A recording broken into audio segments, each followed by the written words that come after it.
The knife that kills you is rarely held by an enemy. It is usually held by the hand you just shook. We are taught from childhood to fear the monster under the bed, to fear the stranger in the alley, to fear the competitor across the street. But history teaches us a darker lesson. The most dangerous person in your life is not the one trying to kill you. It is the one trying to be your friend. Because an enemy stands in front of you with a sword, but a friend stands behind you with a dagger.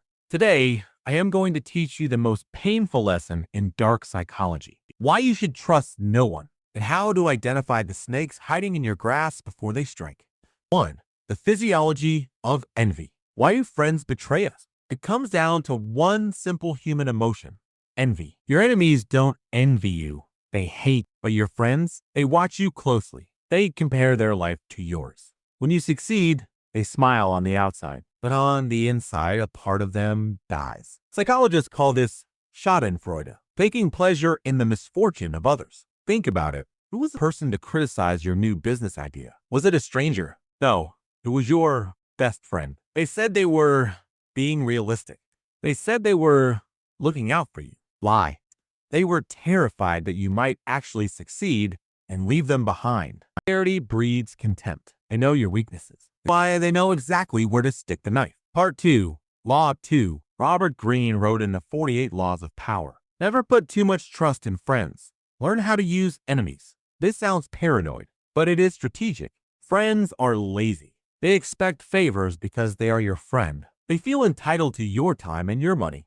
But an enemy? An enemy is sharp. An enemy knows he has to work to earn your respect. If you hire a friend, you ruin the friendship. If you hire an enemy, you gain a loyal soldier because the enemy has something to prove. The friend thinks he has already won. Do not confuse shared history with loyalty. Just because you knew them in high school does not mean they belong in your future. Part 3. The signs of the snake. How do you spot a fake friend? You need to learn to read the microsignals. Sign number 1, the backhanded compliment. They say, "Wow, you got the job. I'm surprised they hired you." They insult you while pretending to praise you. Sign number 2, the energy drain. After you hang out with them, do you feel energized or exhausted? If you feel tired, it's because your body knows what your brain ignores. You are being drained. Sign number 3, the gossip. If they gossip about others to you, they are gossiping about you to others. There are no exceptions to this rule. These people are not your tribe. They are spies. Part 4, use your enemies. So, should you be alone? No. You should use your enemies as fuel. A wise man gets more use from his enemies than a fool from his friends. Your enemies define you. They keep you sharp. They keep you focused. Look at athletes. Michael Jordan needed his rivals. Without them, he would have been average. Stop trying to make everyone like you. If you have no enemies, it means you stood for nothing. It means you achieved nothing. Wear your enemies like a badge of honor. Let their hate be the wood that keeps your fire burning. Part 5. The inner circle. Does this mean you can never love? No, but you must guard your inner circle with your life. Your inner circle is not a social club. It is a platoon. It should be small. It should be exclusive. Entrance is earned through blood and loyalty, not just time. Keep your circle tight. Keep your plans private. The less people know about your next move, the safer you are. A secret shared is a weapon gifted. Stop handing out weapons. Part 6. Total self-reliance.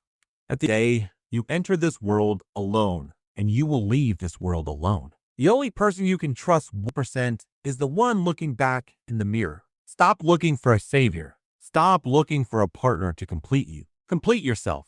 When you need no one, you are free.